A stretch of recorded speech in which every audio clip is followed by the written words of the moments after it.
नमस्कार, सत श्री अकाल, आदाब। मैं doctor Daljit, astrology research centre Hoshiarpur से।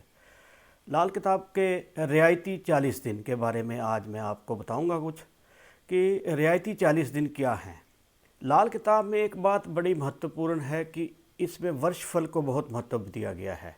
जैसे वैदिक एस्ट्रोलॉजी में है वर्षफल, इसी तरह इसमें भी वर्षफल है। वैदिक एस्ट्रोलॉजी में गोचर से चलता है, इसमें इसका वर्षफल एक फिक्स किया है कि इस वर्ष कौन सा ग्रह किस खाना में आ जाएगा। तो रियायती 40 दिन क्या हैं। लाल किताब में एक बात समझने वाली है कि इसमें वर्षफल बनाकर ही उस वर्ष में आपके जन्मदिन से 40 दिन के अंदर अंदर उपाय कर लेने चाहिए। अगर 40 दिन या 43 दिन रियायती दिन हैं तो उनको अगर उसके दौरान उपाय नहीं करते तो उसका असर जो है काफ़ी नहीं पड़ता, अच्छा नहीं पड़ता, मंदा असर पड़ता है। तो इसमें नेक ग्रह जो होते हैं वर्षफल में, उसका अच्छा असर 40 दिन में पड़ना शुरू हो जाता है।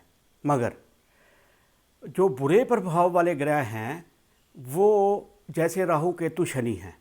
राहु केतु शनि अगर बुरे हों तो इसकी निशानियां चोरी, अय्याशी और धोखा, और इसमें मुकदमेबाजी, हादसे, बदनामियाँ या मकान में खराबी या मशीनरी में खराबी इत्यादि देखने को आ जाती हैं।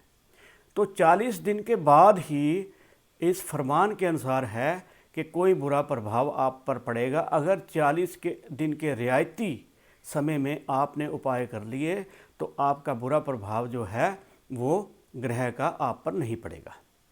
तो 40 दिन कैसे बनाए इन्होंने, जो लाल किताब की ग्रामर में लिखा है उसमें ये है कि पहले 27 नक्षत्र माने जाते थे, 28वां भी नक्षत्र है, तो 28 नक्षत्र इसने टोटल लिए हैं। 28 नक्षत्र प्लस 12 राशि को जोड़ दिया है और इसने 40 दिन बनाए हैं। उसके पहले जो लोग थे वो अगर किसी के बच्चा जन्म लेता था तो वो 40 दिन तक उसका छिला काटते थे।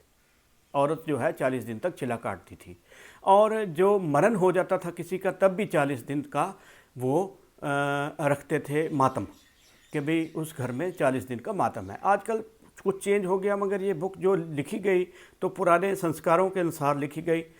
तो 40 दिन के अंदर रियायती दिन माने गए हैं कि भाई इन दिनों के अंदर अंदर ही आप उपाय करें, क्योंकि लाल किताब में ये बताया गया है कि एक बारी उपाय करने से कुछ नहीं होगा।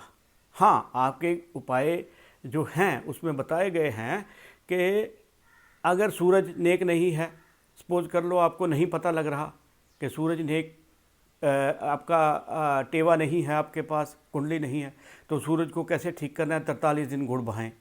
इसी तरह से केतु अगर ख़राब है तो केतु के लिए 40 दिन 43 दिन तक लगातार कुत्ते को रोटी डालें।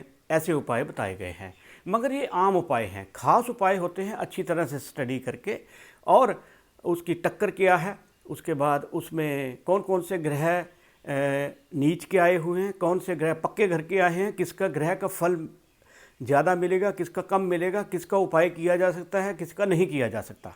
ग्रह फल का उपाय नहीं किया जा सकता, राशि फल का किया जा सकता है। इसलिए इनकी जैसे पितृदोष हैं तो लाल किताब में ये भी है कि पितृदोष में उस ग्रह, जिस ग्रह का पितृदोष आए उस ग्रह की अवधि से पहले पहले, उम्र से पहले पहले उपाय कर लिया जाए। जैसे बृहस्पति 16वां साल तक, उससे पहले उपाय, अगर बृहस्पति का पितृ ऋण आता है या पितृदोष आता है तो 16 साल से पहले उपाय कर लिए जाए, उसके बाद में कोई ज़्यादा फायदा नहीं होगा। इसी तरह सूरज की 22 वर्ष की अवधि है, चंद्रमा की जो है 24 वर्ष की है, शुक्र की 25 वर्ष की है, बुध की 34 वर्ष की है, और शनि की 36 वर्ष की है, राहु की 42 वर्ष है, और केतु की 48 वर्ष है। तो इन वर्षों से पहले पहले जिस ग्रह की अवधि में अगर पितृ ऋण हो तो उपाय कर लिया जाए तो ज़्यादा फायदा है।